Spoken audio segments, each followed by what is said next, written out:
Hello and welcome once again to Introduction to the New Testament. Today the lecture is on Acts of the Apostles. It's now week 5 and we're getting closer and closer to the midterm. I want to encourage all of you to participate in the Create Your Own Midterm project. You get 5 extra points at the end of the year, at the end of the semester rather, for your final grade if you participate in this project. I hope to use many of your questions. All of you know that I think that questions help you think through the material in the most effective way possible. And there's a lot of material to cover in Acts. We could do an entire course on it. It's the most important document, in my opinion, about early Christianity, and it gives us insight into things like theology and church practice, how a church should be governed, and so on and so forth. And you'll hear, like I do all the time, that we should be doing things like they did back in the early church. And in fact, while people like to romanticize about the early church, it was actually very messy. You know, the church was trying to figure things out on its own, and, well, with the guidance of the Holy Spirit, of course. But as we know, people don't always follow the Holy Spirit. So the church was basically trying to figure out its place in the world, and also the world was trying to figure out what the heck to do with these new Christians. The Romans did not like new religions. They did protect ancient ones, like Judaism, to some degree, but Christians did not enjoy any kind of legal or social protection at all, which is why we ended up being persecuted at early times. So I hope you enjoy this lecture. I cannot possibly cover everything that needs to be covered in Acts. If we were to go chapter by chapter, it would take at least 2 semesters of graduate level work with everybody doing a lot of research. So I'm just going to try and hit the high points and at least cover what's on the midterm. So let's get started.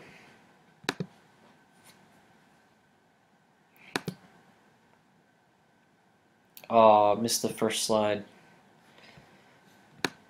Hang on a second.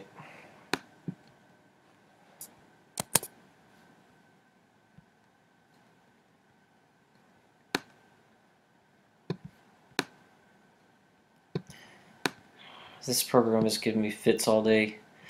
Okay, sorry about the slant. I can fix that.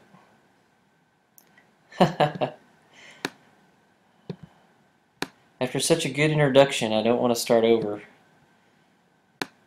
But you can see what I've been dealing with for the past several hours. Just things doing what they want. At least the Rangers won today. If you don't know, the Rangers are a baseball team out of Texas. Okay, here we go. In the Acts of the Apostles, it's a very valuable resource, like I said, for learning about the early church. But you need to know that it's in the form of an ancient novel. And what that means is, you know how in Peter and Paul and James are the main characters, and Paul is the main character, and he goes around having all sorts of adventures all over the Mediterranean, and then makes it back home to Jerusalem, and then is shipped to the center of the ancient world. So that pattern is a kind of pattern that novels used to follow in the Greco-Roman world. A lot of people have made their careers off of examining the Acts of the Apostles and comparing it to the ancient novel. Now, Paul's letters are comparable to other epistles, and the Revelations, Book of Revelations, is like other similar books. So there's a lot of similar things in the New Testament to what was going on in its various contexts. So most scholars do not take Acts of the Apostles as a literal history of the early church. Now that's what I grew up with, and what I think I remember about what happened at Wayland and what happened at seminary. Whenever I started working on my PhD program, however, and got really into this kind of stuff, you can't ignore the similarities between Acts and the ancient novels. It doesn't mean that it's not reliable historically, but what it means is Luke took, or the author of Acts took, all of this information that he had and put it in a format that people could understand. Now, people like Bart Ehrman, if you watched that video, or there was somebody on my committee for my PhD, to pass me through the dissertation process. She did a lot of books. She wrote a lot of books on Acts, and she wouldn't let me use Acts at all as a historical source, even though I personally believe that there's a lot of historicity in it. But there is an entire group of scholars, and I think it's the majority, that view Acts of the Apostles through that fictional, it's like a fictional history or historical fiction, where it's in the context of something historical, but it's behind that fiction, that veil of fiction. So it's very hard to go from fiction to reality. It's like, where do you draw the line? Like, for example, if you're reading a novel about the Civil War, if they start talking about going to Arby's or zombies walking around or whatever, you know that that's not historical because you have something to measure it against. But with Acts, there's nothing that we can compare it to except for the Pauline letters, because Paul talks about himself a little bit in the Pauline letters, especially in Galatians 2, where he talks about going to Jerusalem and talking with James and John and Peter. But for the most part, we have nothing to compare it to, so we can't tell where fiction ends and where history begins. And that's what makes it so exciting. And this is the first Christian history, and we are going to use the term history very, very lightly, but it is the first one. And it's volume 2, of course, of the Gospel of Luke.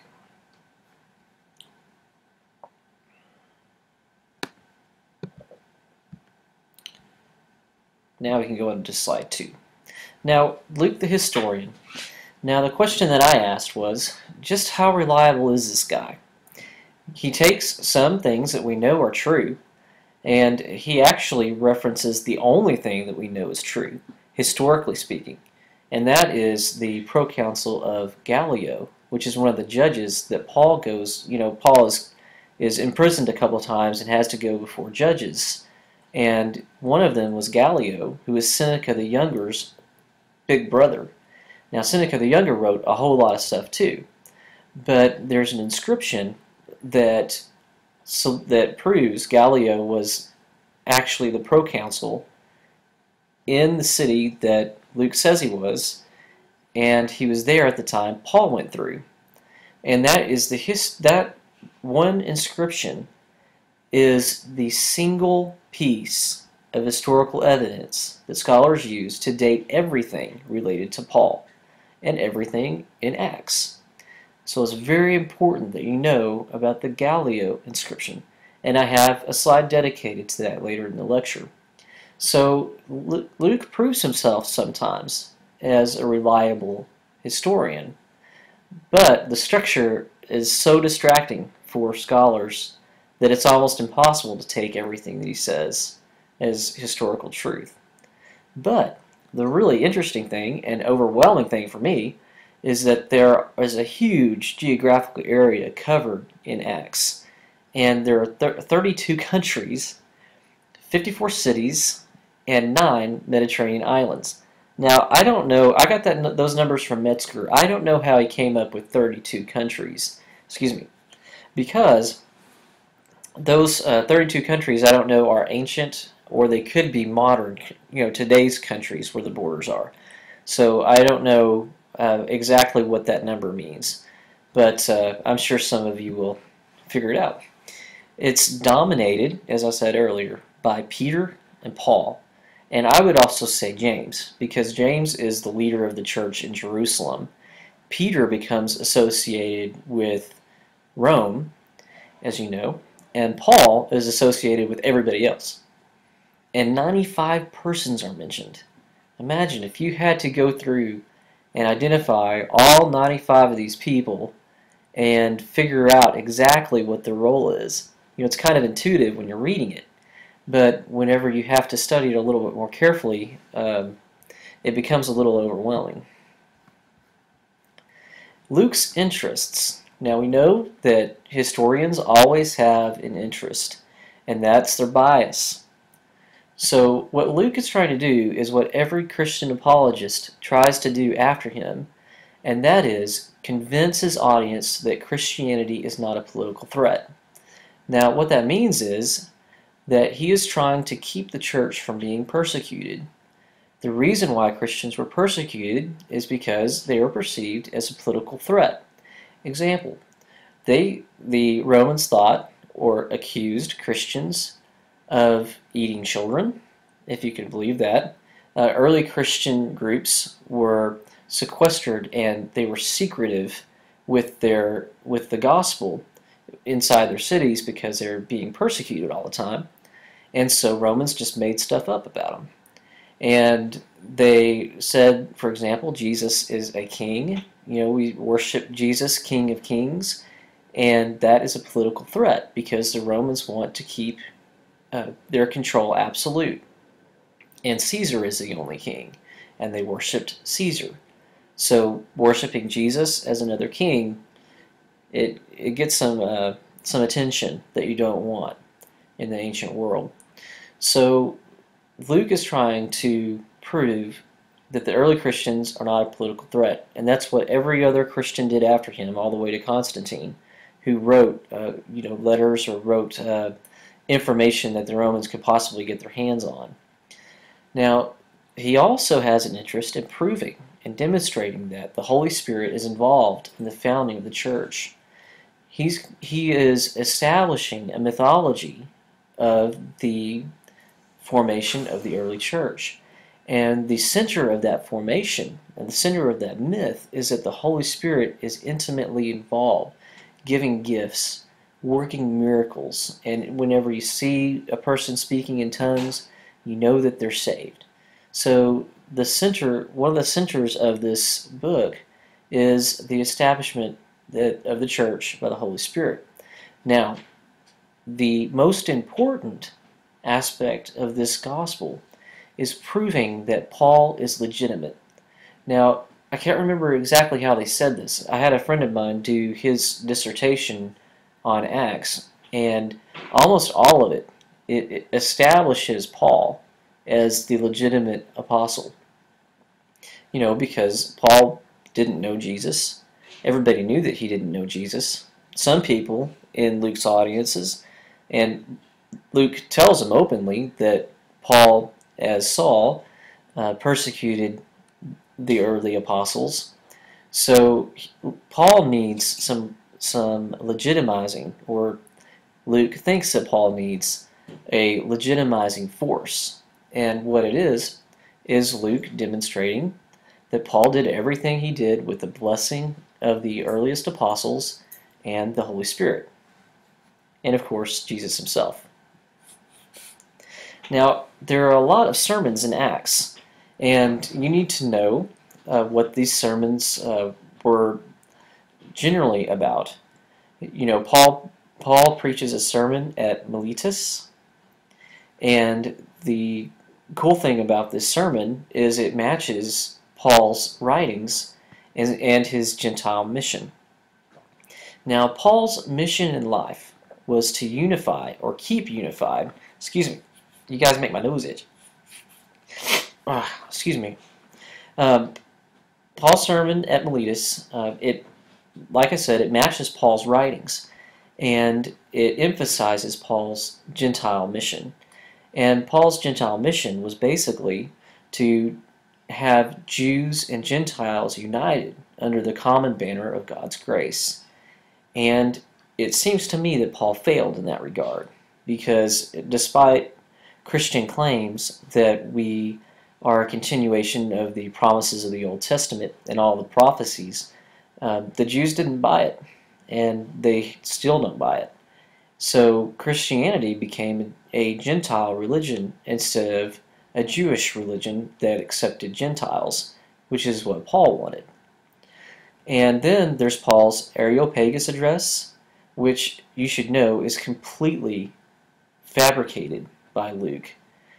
There is no indication that this ever happened in Paul's writings, and it kind of contradicts a lot of things Paul says. He embraces Greek philosophy in this sermon, and we know that Paul's theology, even though he has parallels to Greek philosophy, and that's what I make my living on, he does not embrace it like he does in Acts. And Luke here is portraying Paul as the Greek of Greeks and the Jew of Jews. As the Greek of Greeks, he embraces Greek philosophy and incorporates that into Christianity, and he reverses that on Greek philosophers. He outsmarts them, and he tells them if they truly embraced their philosophy, they would repent of their sins and be baptized and become a Christian.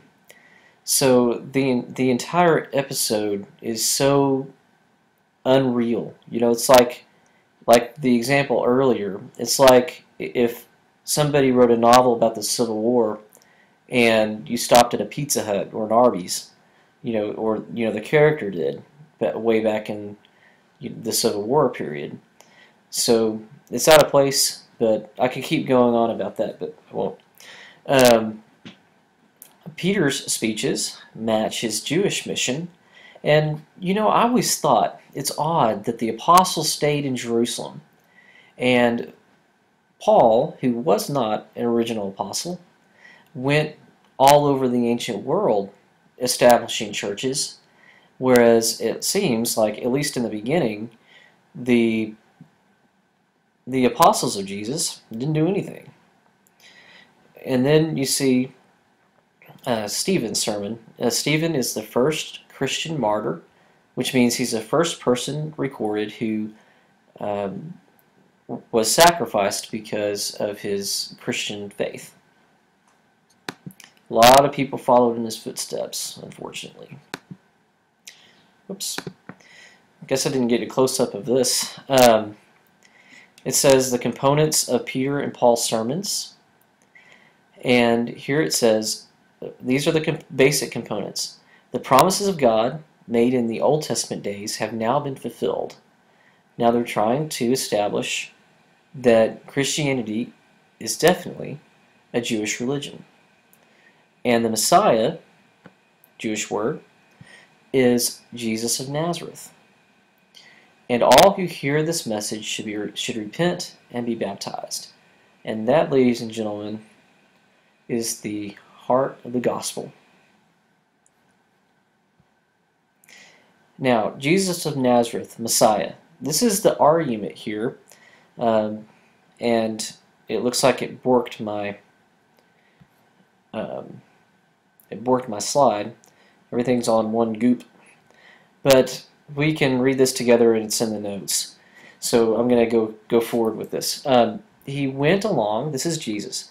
He went about doing good and executing mighty works by the power of God. That's the first thing. Second aspect of Jesus of Nazareth, he was crucified according to the purposes of God. He was raised from the dead, is exalted by God and given the name Lord, and will come again for judgment and the resurrection of all things. You have to know this, and I know that all of you know this because most of you were raised in church, and I've been watching everyone's posts in the forums. It seems like this is going to be very familiar to everybody. This is the basis of what would later be Christian confessions. You might have heard of the Apostles' Creed, which is basically what we read here. Jesus came and did miracles. He was crucified. He was raised from the dead. He has been given the name Lord, which in Greek just means sir, which I don't know why. Go ahead. Okay. I don't know why Metzger wrote that in, but it is true that in the early Christian creeds, there was a line in them that says that Jesus is Lord and God is Creator. You know, they tried to keep that balance between Judaism and Christianity that was always so um, tenuous. But this is a basis of Christian theology. Okay, I mentioned earlier Gallio. Now we know for sure that the place that Gallio was proconsul or judge, he only served like a 13-month, or a 12-month would sound better, but I think it was actually a 13-month term as judge in this particular area. And we found this inscription, which is below, and I'll show it to you in detail. And we know that he was either there between 51-52 or 52-53. And this is solid evidence, the only evidence that we have for the chronology of Paul, or Paul's timeline. So I will show this to you. This is what it looks like. And I had trouble locating where this next piece that I'm going to show you is in this inscription. It almost looks to me like it's on the right side, but this is his name up close. Now, if you follow my mouse, this thing at the very, very end, this is a G. This is an A, and it looks just like RA. And this is an L, L, I, and this is an Omicron, O. That's Gallio, the name mentioned in Acts, where Paul was judged by this guy. Okay, now to the happy chronology of the apostolic age. You need to know this stuff because you have to be able to order this stuff in your mind and know at least the order of all of these happenings. And on the midterm, I'm not going to ask you for a date on most of this stuff. Some of the stuff you have to know the date. And bad news right now is I haven't decided exactly yet what should be there. But you have to know, if I ask you, was the stoning of Stephen before or after the Apostolic Council of Jerusalem? You have to be able to know just that general idea of what was happening back then. And I was just going to go through this. The first thing is the outpouring of the Spirit at Pentecost, I believe 50 days after Jesus was crucified. And they were all scared, huddled up in the room with the door locked, and all of a sudden Holy Spirit pours out upon them like tongues of fire, and they start speaking in tongues. Has to be the favorite story of every pastor, unless they're strange in some way. And then we have the stoning of Stephen and his long sermon, and the beautiful, wonderful conversion of Paul to Christianity. Now, Paul tells this story twice in Acts. He never tells this story in his writings. In Acts, it's a central aspect of who he is.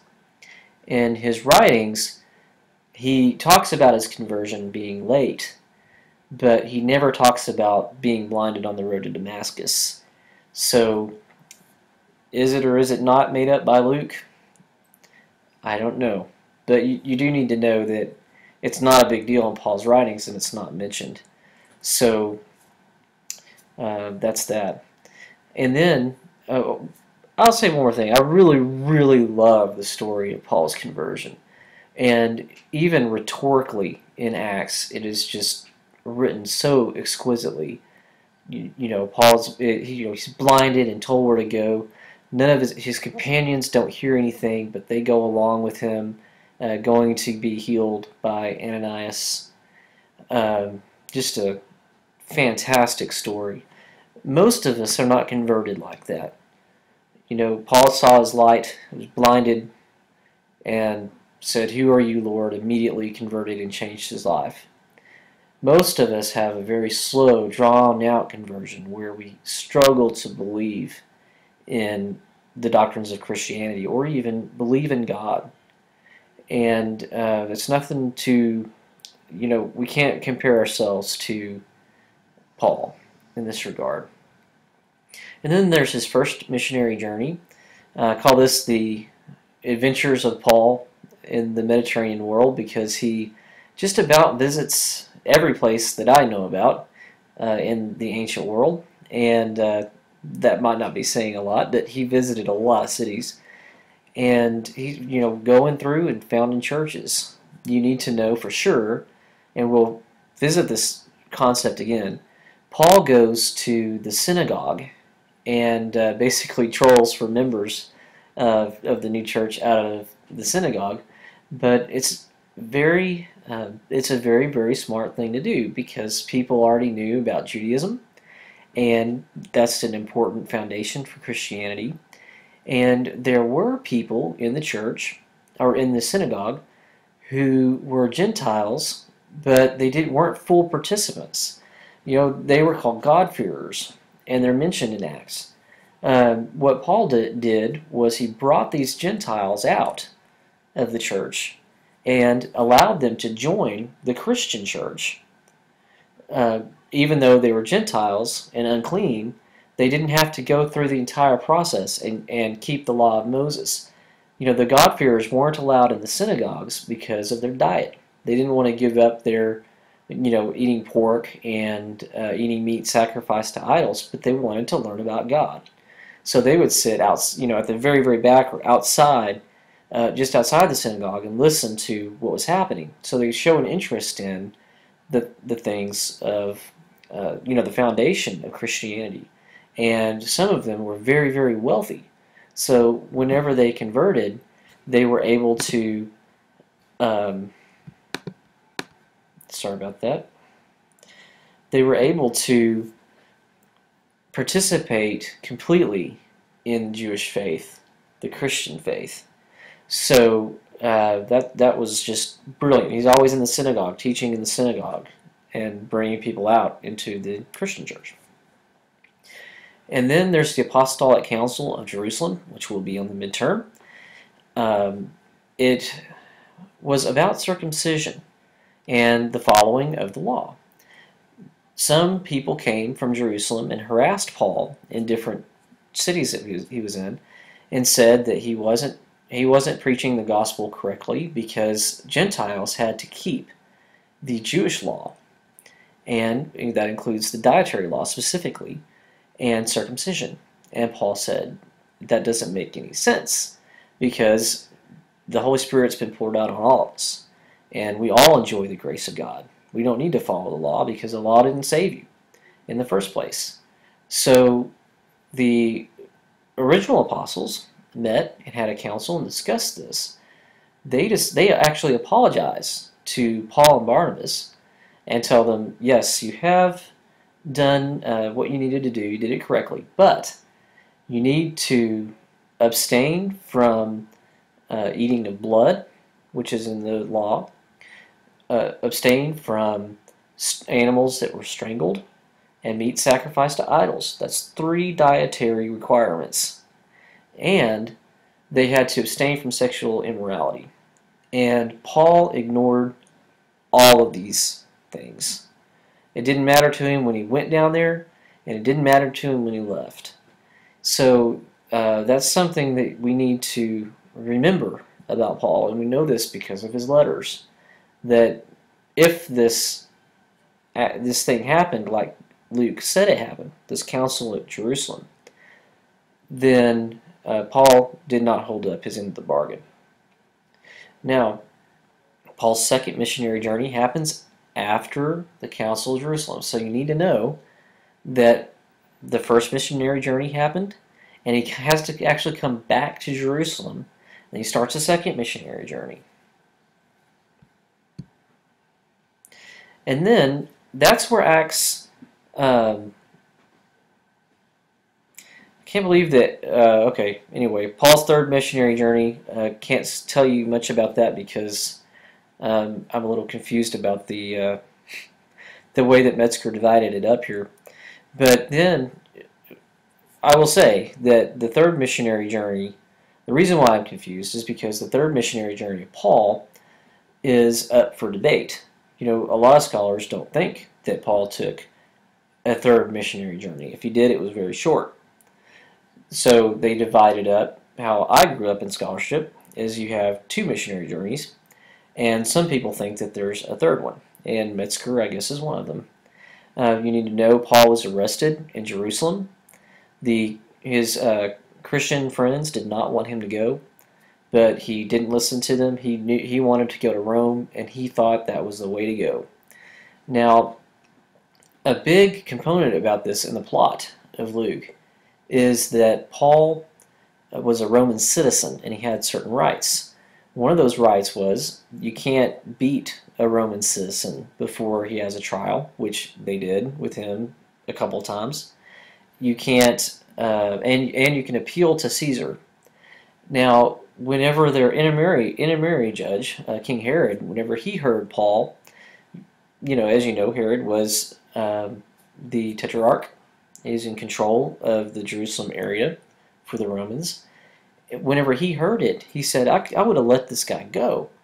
But he appealed to Caesar, so we're going to let him go. And that's basically where the story ends of Paul. And we don't know what happened to him, except for I'm sorry. I completely lost my train of thought. I'm sorry about that. This is where the book of Acts ends. Basically, is with the arrest and all of the stuff that follows with him traveling and Porcius Festus coming to power, and he's taken to Rome for trial. This is where it ends. We don't know from Acts what happened to Paul. I had always thought Paul was beheaded in Rome about 63 CE after this house arrest period was over, and that's just, there was a long line to wait for the emperor, and he was not a priority. So whenever he finally was heard by the emperor had him executed because basically he was wasting his time. So that's what happens in Acts. Now, from early Christian history and from the early Christian writings and from Paul's writings, it looks like Paul was released from his initial Roman imprisonment that ended in 63, and he traveled to Spain. It's in Romans, I thought it was Romans 16:24, but Phoebe is mentioned in Romans 16 as the center of the mission to Spain. A woman financed this mission and worked with Paul. So that's pretty cool if you like women serving in the church. This is a woman serving at the highest possible level at the earliest time in Christianity. And then, I don't know, I cannot imagine for the life of me why Metzger put this on here, but it's good to know John died in Ephesus shortly after 98 CE. And that's according to early Christian history, early Christian writings. Now, I told you need to know about the Jerusalem Council. You need to know it was about the circumcision in the law, like I said earlier.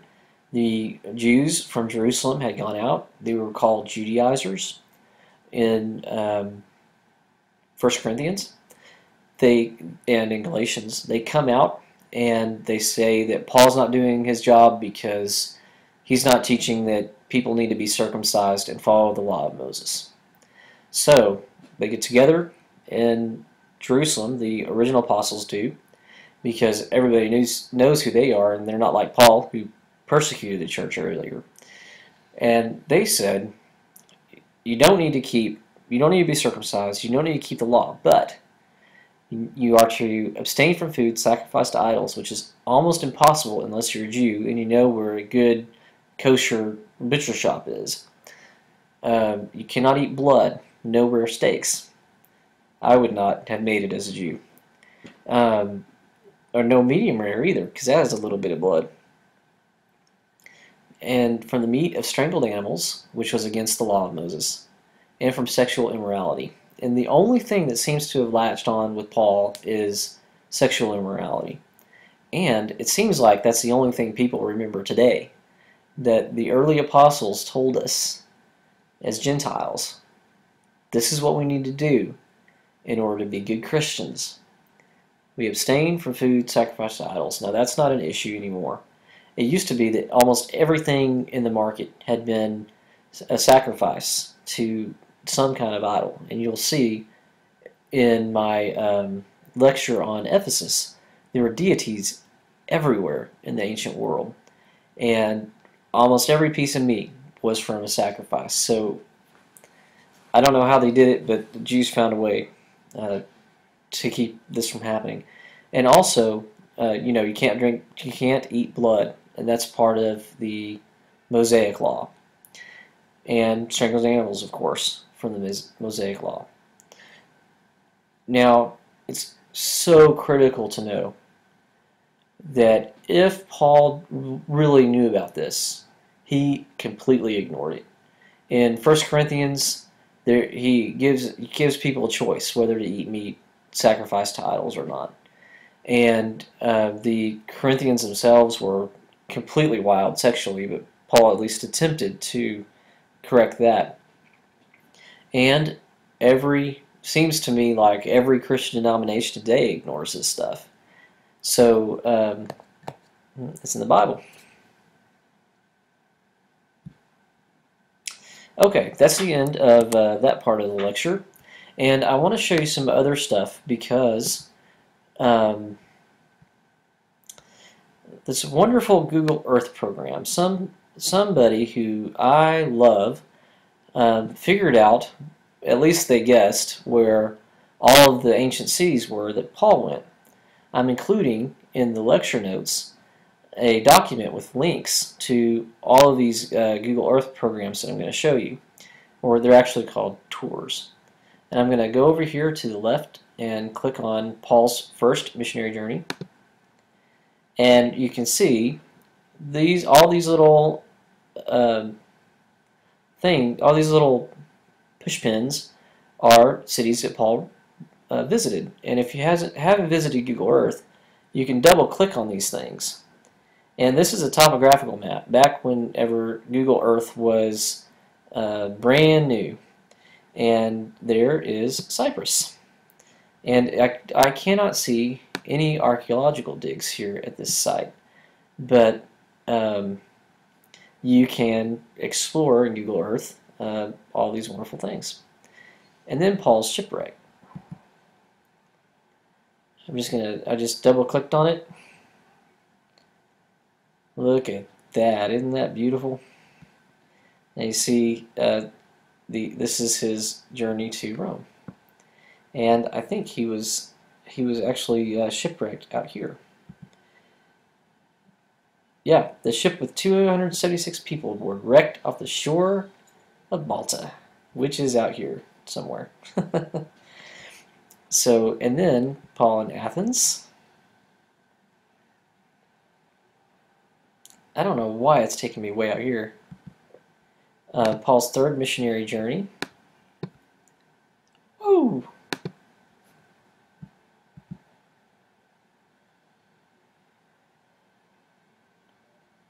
You can tell I've been on this thing a lot.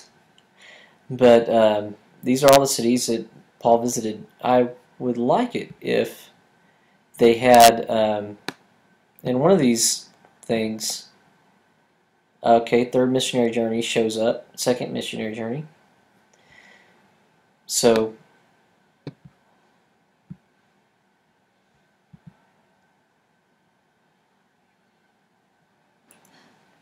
trying to find, there we go. This is a map. Okay, this is what happened.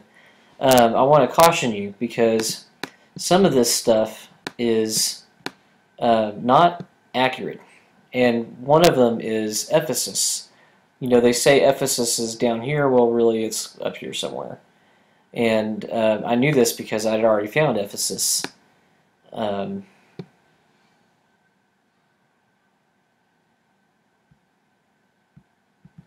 Okay, you remember those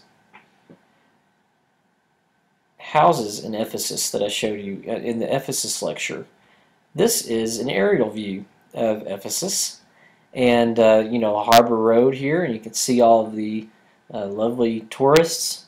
And these are the shops where the little hand is, and the cover to um, the other houses that are like this, but they're preserved. And a lot of really cool mosaics in my uh, lecture on Ephesus. And here you see the big agora where people traded, the theater, the Great Theater, and there are two theaters. Now, I wanted to show you this from the air because there are two theaters on the same hill or same mountain in Ephesus. Okay, one of them is a Great Theater up here, and then you go all the way down around. You can see the topography, and there is another little theater. That's probably the theater that Paul knew. And the Great Theater was built a little bit later in the 2nd and 3rd centuries.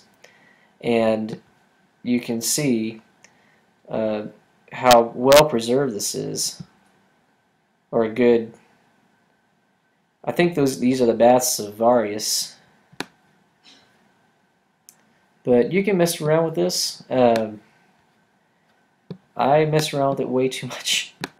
And look at that topography as you're going. Okay, anyway, and I wanted to show you Tarsus, where Paul's from. Okay, see, they have that connection, the lines that you saw. It's where Paul started. It was a great Roman city at the time whenever Paul was there. There's also the Corinthian theater. I found that. See, they had Corinth way over there to the right. But we're not going to complain about that. You can see right underneath where it says Corinthian Theater, you can see the shape of the theater. And across the street, you have some other ruins. Point of fact, not all of the cities mentioned in the New Testament have been excavated. So if you're interested in a career in archaeology of the New Testament, there are plenty of cities for you to look at, including I think that Colossae has not been excavated, and I just could not believe it whenever I heard that there's still work to be done by budding archaeologists. So I hope this interests you. Please do feel free to look around on these programs. I have downloaded, like I said, the links to these things. You download them, the programs for Google Earth. And as you may have noticed, this is an older version of Google Earth. Every time Google Earth comes out with a new update, it looks even better than the last, but all these people that found all the cities, they don't update their programs. So anyway, let me know if you have any questions, and hope you have a good time.